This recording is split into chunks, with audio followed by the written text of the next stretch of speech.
Good day, dear friends. We begin our Sunday webinar, as always, in the studio with us, Dr. Michael. Good day, everyone. My name is Simeon Yakub. Here's Boris Brysakovsky and Mikhail Sinilevich. Today's topic is Kabbalah and society. As usual, we have a lot of connections. You can ask your questions, and we're going to ask them out of order. Now, to begin this topic, Kabbalists, great Kabbalists, pay a lot of attention to society. Paul Salam wrote articles, peace in the world. He was very serious towards this topic. You would think that Kabbalah is a very private topic, very personal. No, it's not mysticism or not something disconnected from life. I'll tell you right away. It's not like that at all. Kabbalah is realized in society. Particularly in society, and that's the main misinterpretation of Kabbalah. People come and they're thinking that they'll be sitting in a dark room and learn about weird meditations, and they'll all close their eyes. Yes, and everything will be quiet and empty around them, and gradually they will enter into some spiritual world. But it turns out that's not the case. They come, a loud bunch. They study, learn, talk, interrupt one another, discern various things. A group of researchers, it's not the way it is as it is in the regular sciences, quiet and collaborative, and it doesn't look like those that is followed by the mystics. Some of these mystics study such processes. No one is sitting in some sort of faraway monasteries in the mountains.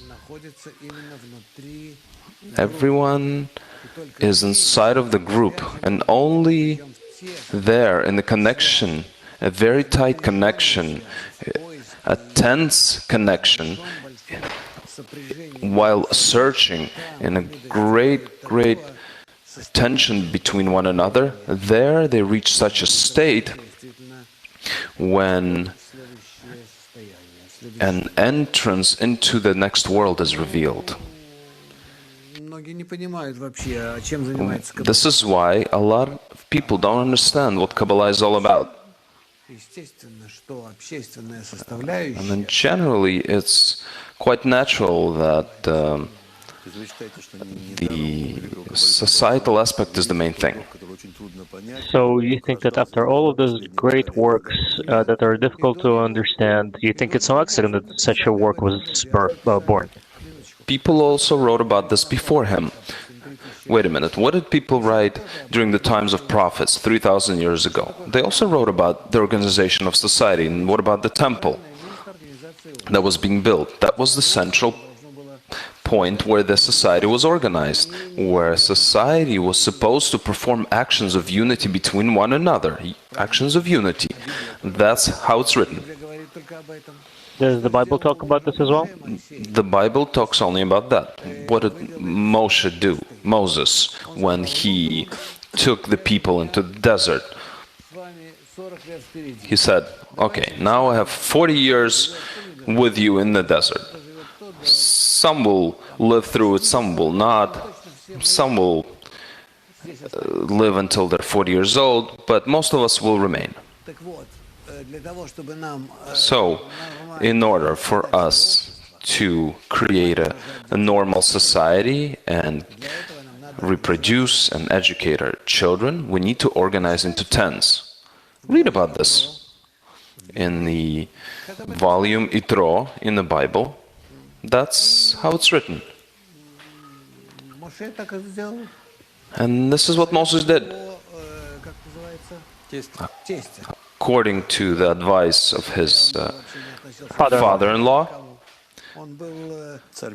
Yitro, he didn't relate to the nation of Israel. He was part of a nation called Midian. They were very warrior-like, and Moses married his daughter, Zipporah. They had 2 children, And this Yitro arrived to stun to Moses, and he gave him an advice. You need to split your people into tens, hundreds, and thousands, and give them such and such laws of behavior between one another. And this was accepted. And it was based on upper laws of connection, because through these connections, people begin to feel their upper world. Which is why the entire method of Kabbalah is based on that. Please tell me, what can be closer to the structure of the society, to its heart, than the main commandment of the Torah, love your neighbor as yourself? Where is this? In the clouds somewhere? Or is this something that we need to realize between ourselves? It's already an action. To love, it's directed. It's not a simple path. Practically, we're talking about not some part, or a sum rather, an application of Kabbalah to the societal structure, but we're talking about that within the social structures where Kabbalah realized. And this is how society must be structured, Kabbalah Specifically says, right? like that. In the relationships between people, this is where they'll feel the upper world. I have a few questions about this. First of all, it is said that in the Torah itself, we just spoke about the Torah, and it really is written, even though it's just a small excerpt. The Torah talks a great deal about animals, plants, about who knows what else. But not much about society, although at the same time it does say that the most important law is to love thy neighbor. So all other laws and rules of behavior are aimed towards making people as one system, which is called Adam. There was the system, which was called Adam, and it fell apart. It was called the first sin, the sin of the tree of life. The system broke apart into multitude of small pieces. Each one of these pieces, a desire, is within people, is within a person, and it travels from a body to a body. We must gradually, starting from our time and onwards, to start connecting these broken parts together until they turn into one desire, until they become so close to one another that they will represent one desire. Actually, in the same Torah, it is written that the condition to receiving the Torah is mutual guarantee. Right, to become like one man with one heart. So the heart is a desire, right? What does it mean to be with one man? Everyone is individual, right?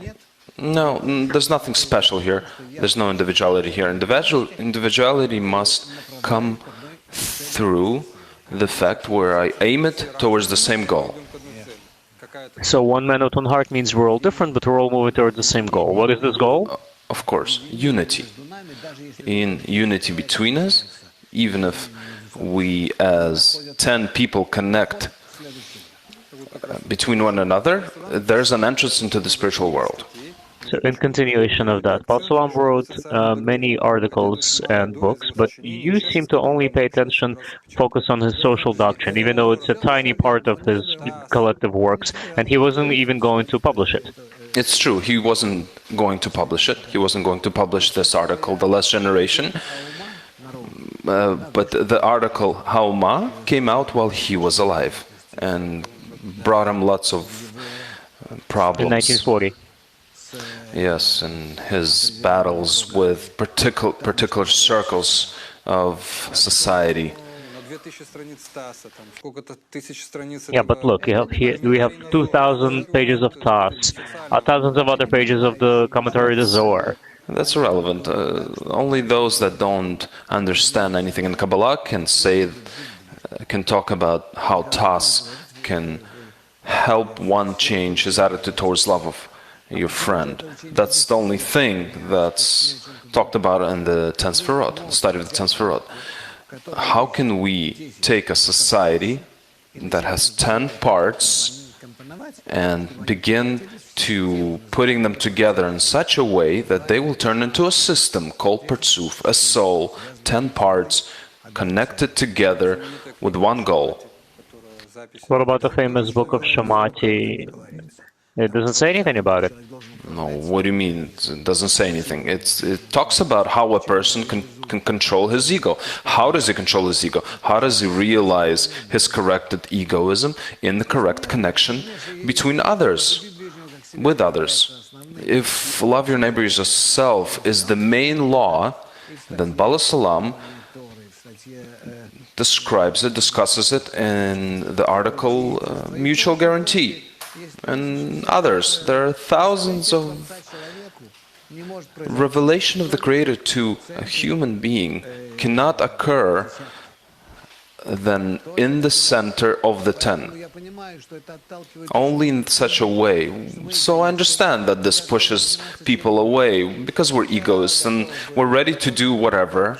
And I remember when I came into Kabbalah, I thought that maybe this is physics or metaphysics or connected to psychology in some way, but the fact that this depends on my relationship towards others and I must dissolve within the 9 of my other friends and only through them to enter the upper world, that's something that I could not understand. I did not want to understand. My egoism shadowed this from me. I had this, it's as if I had a blurry vision. I dealt with a lot of drawings and all kinds of schematics and structures of the upper worlds. Cybernetics is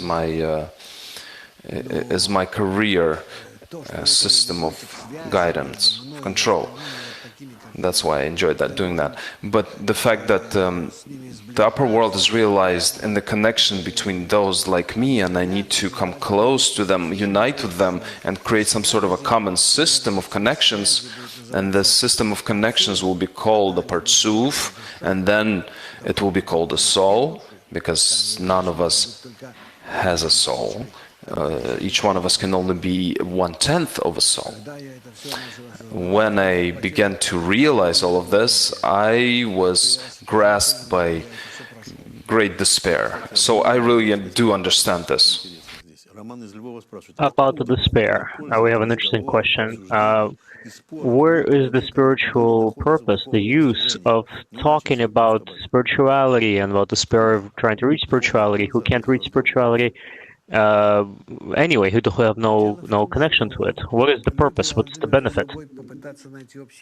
You see, people need to try to find between one another common language, to unite, understand how different they are, what they need to do in order to come close to each other and help. They need to talk about this a lot and learn Kabbalistic books, sing together and have meals together. They need to, whatever we did with Rabash, with my teacher.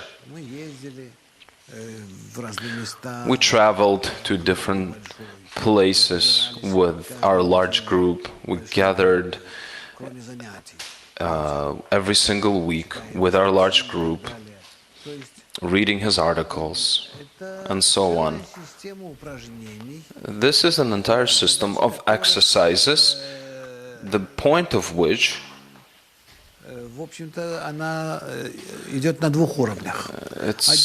it's split into 2 levels. One level is a very practical, civilized, when we just get close to one another, find out about each other, get familiar with one another. We can push one another, and but this is something that we need to do. This relates to men and women. It's, of course, these are 2 different groups. The men and women need to be separate. This is one way of communications when we gradually get close to the friends in attain. And another is when we study. And then we learn about relationships between one another on a degree that we don't yet feel. But we learn about these degrees of connection between us as working parts of the soul, or a spiritual system, or Partsuf. Take a 10 guys that attain a certain connection, internal connection between one another. Between them forms a system called a Partsuf, or a Kli, from 10 parts, from 10 desires, correctly tied together. And in that correct connection between them, not in each single desire, each individual desire, but specifically in the nodes of connections between them, in this connection, forms a certain force called the Creator. This force is something that they feel together. They reveal this force, and this is called the relation of the upper world. This force guides them, it leads them, it changes them. It changes all of the situations around them and within them. It teaches them. As soon as they have revealed it, then it begins to work with them. Changes something and then explains and shows that this changes and then this happens. All of these changes that happen with them, they're so multigranular, multifaceted, mutually exclusive and uncontradictive, and at the same time helpful and all-inclusive. That gradually and gradually, through them, this 10 begins to ascend. It feels greater and greater contradictions between the friends, and also a much greater connecting force between them.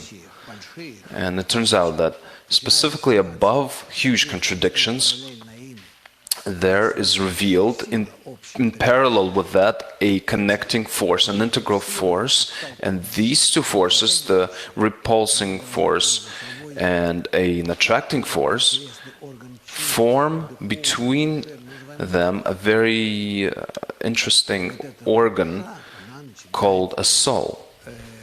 And this soul starts to teach them. As it says, the soul of a man will teach him, and they start to follow the soul. Why am I telling you all this? And so that you would understand that everything is decided in the connection between people, and not only in a 10. But the more 10s we have, and the more they're connected between one another, eventually the entire humanity needs to come to such a connection between one another. Within that is the upper world revealed, and in no other way. You can read whatever. It will not happen. Only in this way. We come from a system called Adam that shattered, and we need to build it up. Hosts, question: if Kabbalah is a science of the organization of society, are there recommendations in Kabbalah how to resolve conflicts of our human society? Yes, of course. It's not a problem. You need to begin with your group, with your 10. Start working on it in your 10 towards unity, and you will see all the problems that suddenly appear. Judging one another, getting offended, upset at one another. There's nothing in the outside society that doesn't get reflected in the 10. The 10 is just a minimal unit of society where you can resolve everything in a very quick, compact way and receive the appropriate answer from above. To reveal the Creator doesn't reveal himself in fewer than 10. If it's greater than 10, we cannot reveal him ourselves because we cannot perceive a system that's comprised of more than 10 elements, and so that's why we work the way that we do. I'd like to add that there was a methodology developed called integral education that deals with relationships and attitudes in our society. These are practical skills that we can apply. I could say, perhaps, at the lessons you often discuss liberals and conservatives. What are your political views, and how did Bala Salam relate to these things? And he was blamed for being a communist. Is there a connection between communism and Kabbalah? And a friend adds, what roots does liberalism have, and why do current intellectuals are so in love with this ideology? I'll tell you. First of all, we are in a process of transition. Our society is always changing. We're talking about a more or less normal Western society without looking at a particular country with its own views and its own psychological particulars and their own roots and so on. The democratic society, as it is said, is the best of all the worst options. Meaning it's neither here nor there, but we don't live in a democracy anymore. It did exist for a little while, when we really did look after the people and sought to develop people's ambitions and give them opportunities for everyone to express themselves and actualize themselves in whatever direction they felt this inner strive, inner aspiration towards. But that is all gone, long gone. This was done maybe in the 1960s. After World War II, for maybe 20 years at the most, no more than that. And then it all began to be devoured by the ego, as usual, more and more, until it has devolved into the state that we're in today. Look at the way that liberals act. In my nature, essentially, of course, in my soul, I am a liberal. This is where I grew up. I was a student in the 60s. So naturally, in my foundation, in my soul, I am a liberal. And the problem is that today, neoliberalism has practically turned into fascism. Look at the way that neoliberals behave in all the different countries. They demand for everybody to be just like them, and everybody else, they destroy, they exterminate.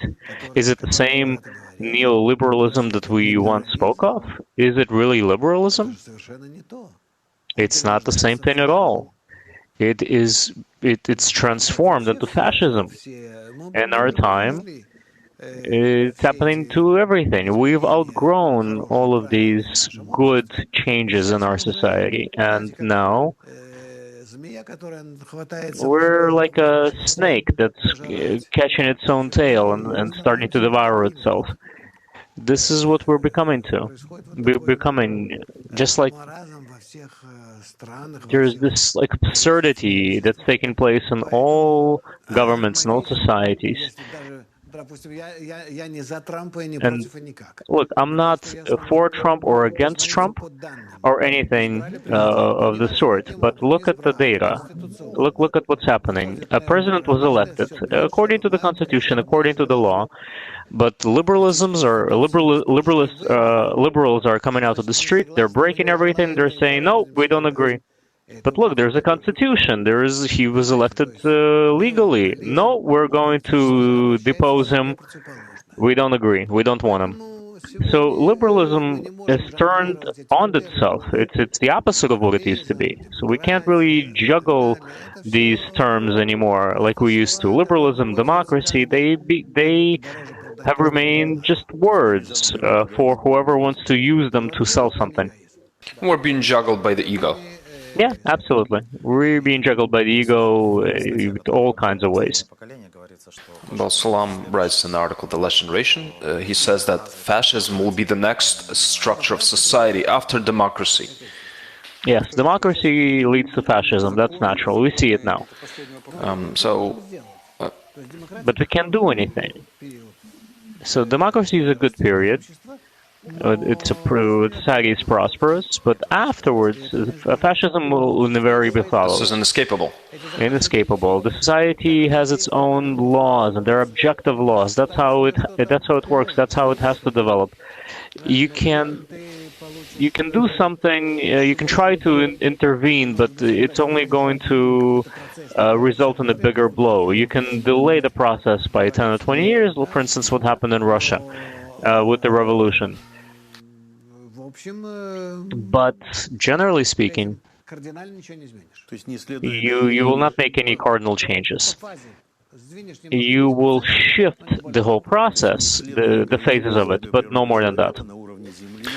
Not observing the ego, you won't be able to build anything just on this planet. Well, that's obvious. That's not even up for question, up for debate.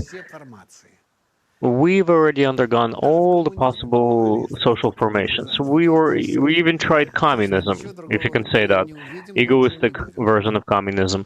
We're not going to see anything better. We're only going to see worse. So what formation has remained? Only the future generation. What kind of formation is that? It means that we need to accept the law of love thy neighbor as yourself, as the highest law of nature, and to try and understand how to best actualize this law. Otherwise, we have no future. This is a generation that will aspire to this law and live according to it. Yes. And this period has already begun. It has begun since the European Union, the formation of the European Union. At the very beginning of, I was really happy when it was starting. I was in France at the time, in the west of France, on the Atlantic coast, and I saw cars driving by, and these huge trucks, and it was like a museum inside. You could go in and pick up postcards, brochures about unity. Live together in love. Right, how great it would be to be together. France was really afraid of Germany at the time. So they were very much for unification, uniting together. But even then, I saw that that's what it would lead to. But it was a good period. It's meant to last a certain period of time to show people that their unity on an egoistic basis without correcting the man's nature is unsustainable, and it will lead to complete failure, complete breakdown with terrible consequences that in another scenario would not have happened. Question: people live in various mega cities. Moscow, for instance, has 19 million people that live there under one roof. Isn't that a form of unification? Just be happy for your neighbor. Of course, be happy for your neighbor. That would be nice, but it's not enough. What do you mean to be happy for the neighbor? So I have neighbors, so what? No, people are unified by having a common government. What do you mean by unity? No, government is a way of uniting people in order to exist in a mutually beneficial way together, as much as possible, as much as that's possible. So we gather together, we pay for the streets to be cleaned up for us, for the electricity to be It's clear the government provides all these things.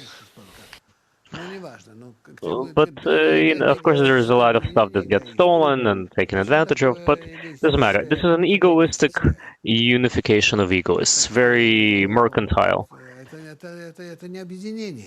This isn't unity. What do you mean, not unity? It's a cooperative, like any cooperative. Kabbalists don't receive benefit from unity? The incredible benefit of Kabbalists uniting is it's an upper benefit. We need a kind of unity in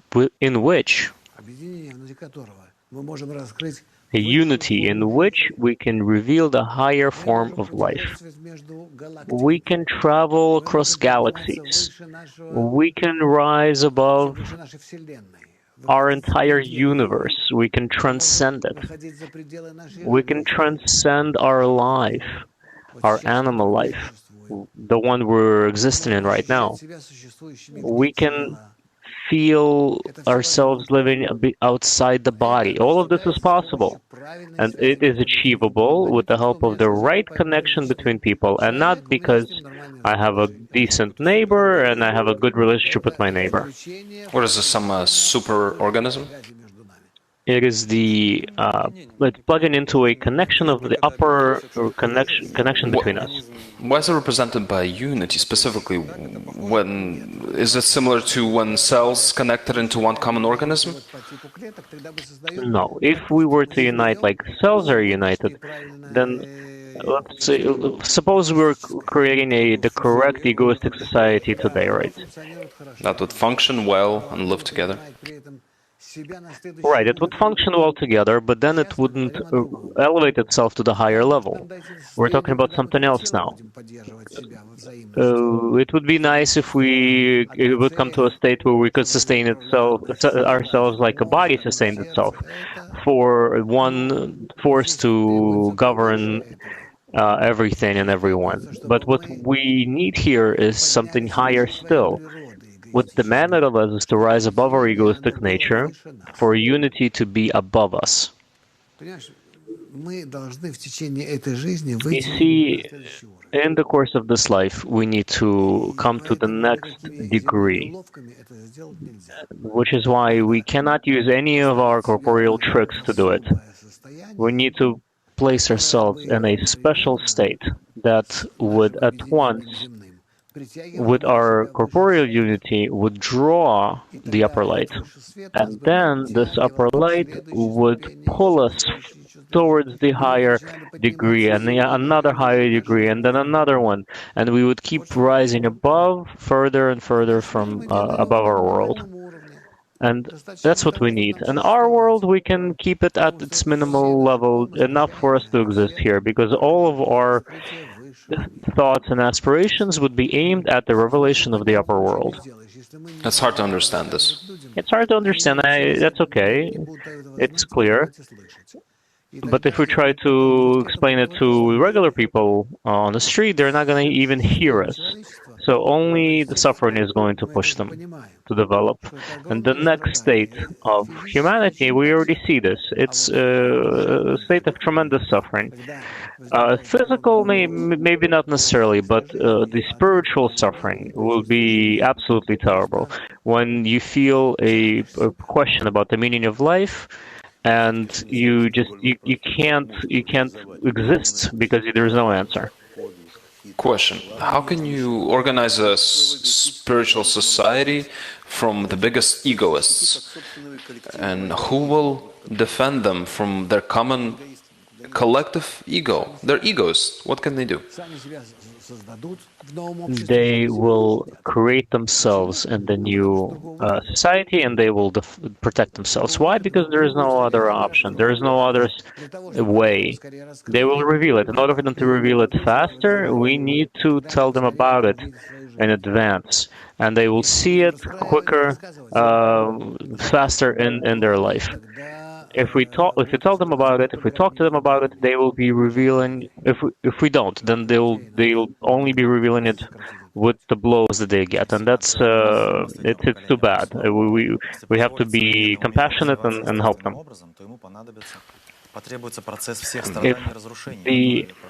If the world will the world need the same kind of suffering and blows that the primitive society has received, and the Nazis will come as the consequence of the natural democratic and liberal movement, and then it's erroneous to consider Nazism as an aberration, but it's a natural consequence of the democratic process.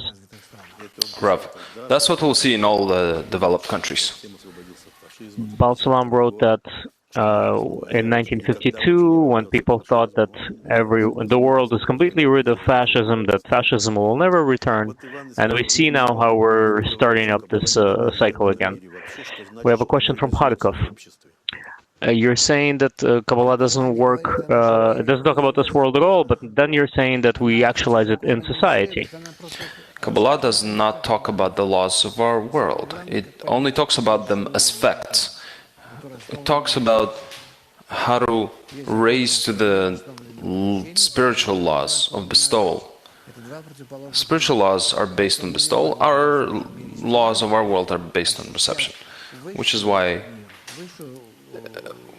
we, being in our world, we are unable to feel the upper dimension with our bodies, because it's felt through bestowal, which we don't yet have. And in our world, we live in our body. In the spiritual world, we live in our soul.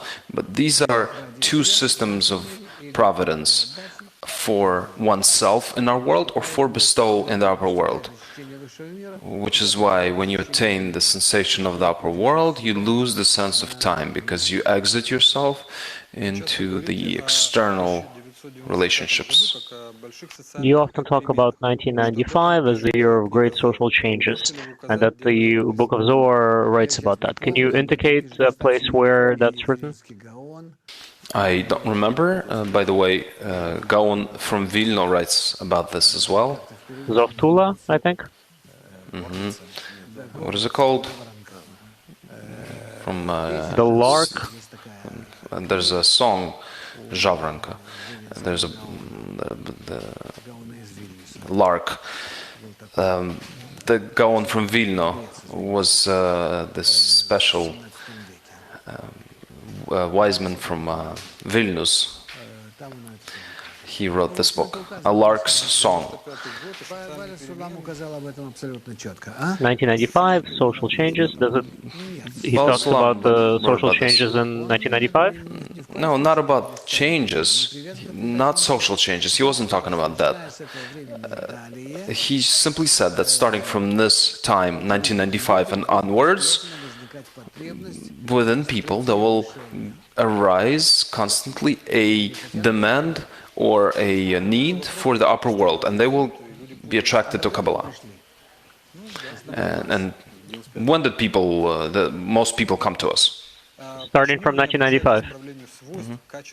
So here's a question. Why don't you teach how to correct the qualities of man, as it's written in many primary sources? People's properties, their qualities. Kabbalah isn't psychology. I don't teach it. I teach how to attract the upper light that will make these changes within a person.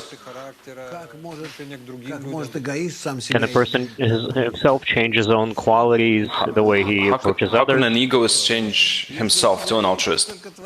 But with his willpower. How can you do this with your own forces? You'll just run after your tail like a dog. The only thing that you can do, and this is written in many books, only the upper light that exists on upper degrees, upper dimension, we can attract it to us. We can pull it towards us. if we will try to be in correct relationships between each other, we will form a 10, and within this 10, we will try with all our strength to create correct relationships between each other. Then, from this upper dimension into our dimension, an upper light will seep through, the special upper light that will gradually correct us.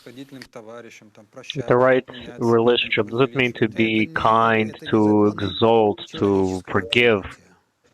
These are not laws of human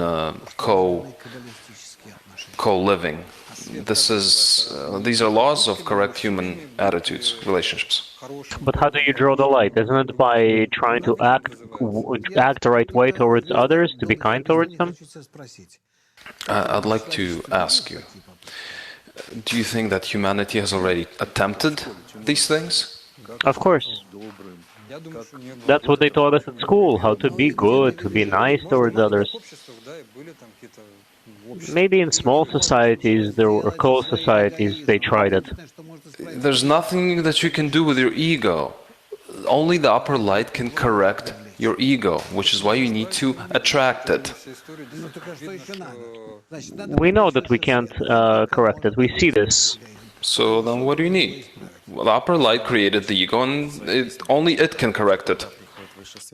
Salam writes this, that when the upper light comes, those qualities, midot, become sefirot. Yes.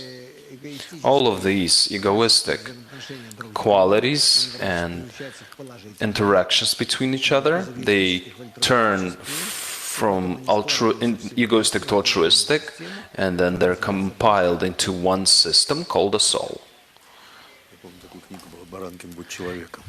Значит, Евгений из Минска Yes. спрашивает, какие новые общественные Evgeny from Minsk asks, what new social relationships can Kabbalah offer? Because this idea of love thy neighbor as itself was introduced 2,000 years ago, but still hasn't been actualized. It was never realized anywhere, my dear. The first temple it has, right? They tried. There were no foundations for this just yet, because the world hasn't come to the shattering that it has come to in our time. The mixing of the definitions, the interconnections, the foundations of our world are so intermixed right now that we can come to the full correction. A question from a student. I am a psychologist, and I see a lot of similar things from in Kabbalah, close to psychology as well. For instance, the rules of the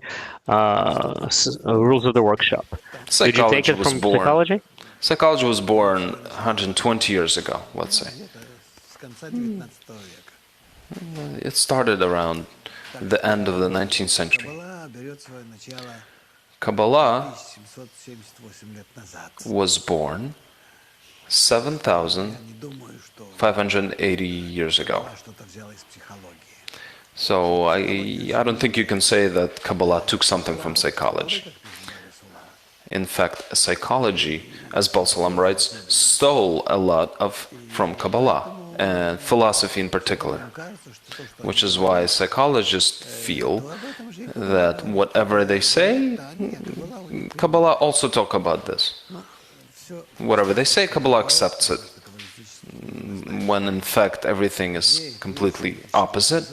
We know that Kabbalistic books were written 3,000 and 4,000 years ago, so this is not so. But if you really delve into what Kabbalah writes, as if it's similar to what social psychology writes about, you will see that it's a completely different system. Once again, I'm accenting a moment here that Kabbalah brings a person to correction under the influence of the upper light. That's the only reason why we have all of our exercises, our study, and everything that we do, including meals and everything else. Psychology doesn't have any of this. It simply uses egoistic forces of a person. So we see that as soon as psychology has come about, it faded away quite quickly. I was just looking at all the friends we have in Vilnius. There's a congress coming up in the city, so I wanted to ask a question from Ekaterina. She asks, all of our lessons will have workshops on them. So where did these rules come from? To speak in turn, not to criticize, but that the truth is born. It's exactly the opposite. It's in debate that births the truth. That's where the truth is found. So all of these rules of the workshop are based on foundations that were written by Kabbalists, starting from the 10 that was described in the book of Zohar, when 10 great Kabbalists gathered in a cave and wrote the book of Zohar. From there, this definition of the 10 has come about, and what it is, and how to unite within it, and what to do with it. That's first of all. All these interrelations in the 10.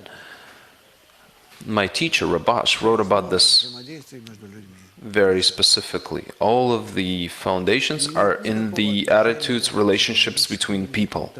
And it has nothing to do with psychology. What else did you say there? That the truth is born in debate, out of debate. Oh, that's completely incorrect. What truth can arise in an argument if everybody's an egoist and everyone thinks and has their own opinion? And what will come out of the fact that they will argue, and out of these 10 egoistic truths will arise many wars are born. I've never seen that in an argument truth came out. These need to be very, very special people that understand that they can use this in a very limited way, which is why in Kabbalah this is not something that's accepted. There could be no arguments, because truth comes to us from the next level of understanding, not from our own. There's nothing that we can search from within ourselves. I think that our entire human history has shown this very clearly to us. Aside from all kinds of dirt and corruption, there's nothing that we can dig out. We truly simply need to collect ourselves in such a way that we will evoke the upper light, and then everything will turn out. Maybe we should do a webinar about this about the workshop specifically. I had a lot of new people ask me. We were in the workshop, right? I'm sitting there with new people, and they're answering a question, and I really don't agree with them. So what do I do about that? Give them a webinar on this topic next time. So meaning go over the rules and review them. About the 10, there is a great tradition back from the Babylonian Talmud that it says any action must be done with no less than 10 people. It's written as far back as that. Okay, next question. Often say that the Creator is revealed in the 10. Is there proof for this? Then what's the point of this world with all of its people and such various different forms of nature, if everything is based on these 10 people? It's natural that the world doesn't need anything more than 110. This 10 is a core system, the so-called Avaya, a system in the world of infinity. It's comprised of the 10 primary parts, and then from the world of infinity, the system begins to spread, to expand like a chain reaction, gradually it divides, splits up into many, many different tens. And then at a particular point, stage, these tens, they broke. They reached a certain system called Adam, and then this system split apart, fractured, and everything ended there.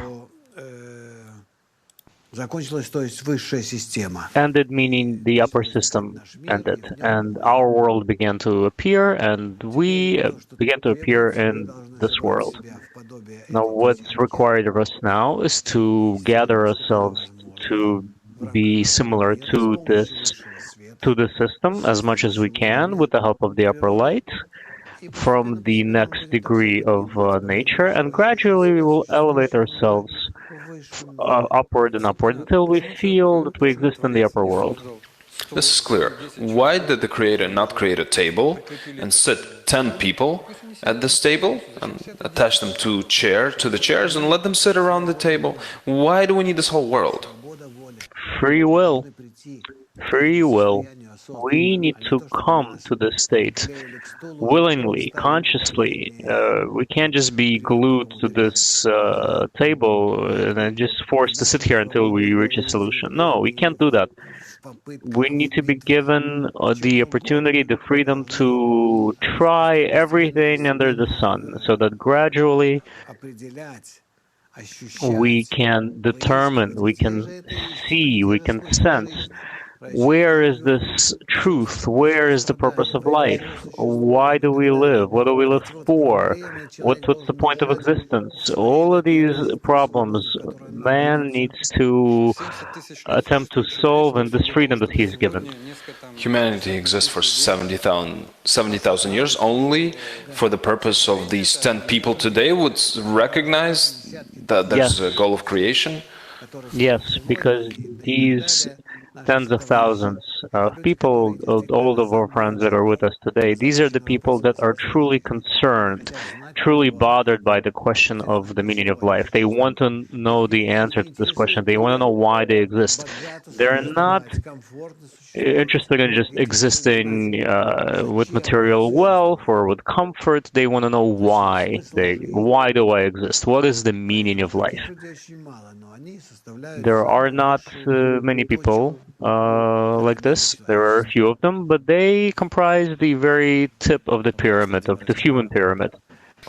Question from Chicago.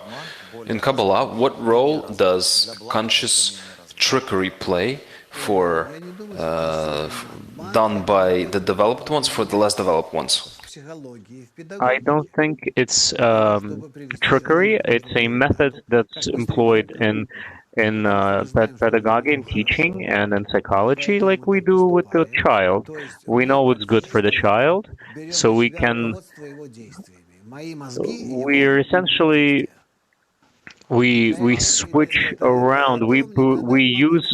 I use my brain. I need to trick his brain in order to do certain action. I need him to start working with my brain, not with his. But that's for his benefit. When this occurs in politics, and when this occurs in politics between countries, that's completely different. That's not something we can go into now. It's a very dirty system of relationships, but it cannot be any other way because we have built it from our ego, the way that it is.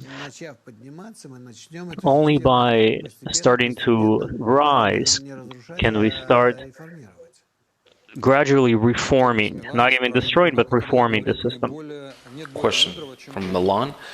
Kabbalah says there's no wise than the experienced one. What experience do Kabbalists have in building societies? None. The only thing we have is the understanding of how to grow the upper light. The Kabbalists don't want to build anything. The Kabbalists do not intend on building anything. All they know is how to draw the upper energy, the upper light, which will correct them and everybody else and give them the opportunity to understand, to realize, give them the clear knowledge of how to structure our lives, but by no means, oh, we know how to do it, so now we're going to look for ways how to convince others or to bend them to our will. That's why they were always against what philosophers said, who took these abstract forms and tried to apply them to our world. Just as what the communists tried to build in Russia. Oh, you need to evoke Only this upper light light. onto the person, and then they'll be able to build. But they must be ready for it. They need to know how to adapt the upper light, how to actualize it. Question from Germany. Social justice and equality, what does Kabbalah think about it? Or is equality and justice in our world is just a foolish tale? Absolutely, he put it the right way. It doesn't exist on this level. Kabbalah talks about a different kind of justice. When we are all together helping one another and we're revealing the general law of love and bestowal, that's the resulting state is what we can call a just society, where we see clearly what's necessary for every single person in their optimal way. Child, adult, old, elderly, man, woman, and everybody else. We have lots of questions. A few announcements. We invite all of our friends to the Congress that will occur on 3rd to 5th of November in Vilnius, from Case to Harmony. And we have a new semester in Mac Online. You can sign up until the 10th of October. Question: Can Kabbalah propose an idea for unity of nations? Kabbalah doesn't propose anything. It has no ideas to propose. It's just one. How do we draw the upper energy for it to structure ourselves correctly, to unite us correctly, and build the government and society as one humanity? Whatever happens, it doesn't matter, as long as it's done under the influence of the upper force. Attain is an optimal, similar to spirituality, a form of solving all kinds of issues, or only for spiritual issues? I'm certain that that is the case. And in the end, this will be the solution to all of humanity's problems, because the 10 represents a system that includes the inanimate, vegetative, animate, and human natures. Who is my friend? How do I find out who my friend is? How can we live without a friend? Your neighbor, your friend, is with whom you have the same goal, that you share a goal. Is it known at which point in history will democracy at which point will fascism turn into a spiritual formation? It can be done via great suffering and nuclear wars that Kabbalah does talk about, actually, or it can be prevented before it happens, because people will begin to demand the upper light for their correction. How can we educate the masses that doesn't have any need for spirituality? Or do we need to wait a couple of thousand years? No, Kabbalists are not going to wait a couple of thousand years. The time for waiting is past. The thing is that even those several million who more or less are moving towards the upper light and who wish to be influenced by it, they can channel it through them onto others. It's not necessary for tens to basically take all of these 8 billion people and break them down into tens. No, all you need is a set amount of strong tens, and they will channel the upper light to the rest of humanity, and the humanity would receive it, and they would see how to exist correctly. In this sense, we study the system. Aside for the several thousand people that are connected to the upper light, everyone else who's in the system, they receive the light through the several thousand, and use it just as we use all of the gifts of civilization, even though we do very little actual work to use those gifts, to utilize them. What about the rest of the society that will never be dedicated to spiritual growth? They don't need anything. Everything will be fine, as long as the tip of the pyramid, meaning us, once we bring a few more thousand people to join us, it will organize itself correctly. This is why I'm waiting for all of you in Vilnius at the Congress, so for us to do it all together.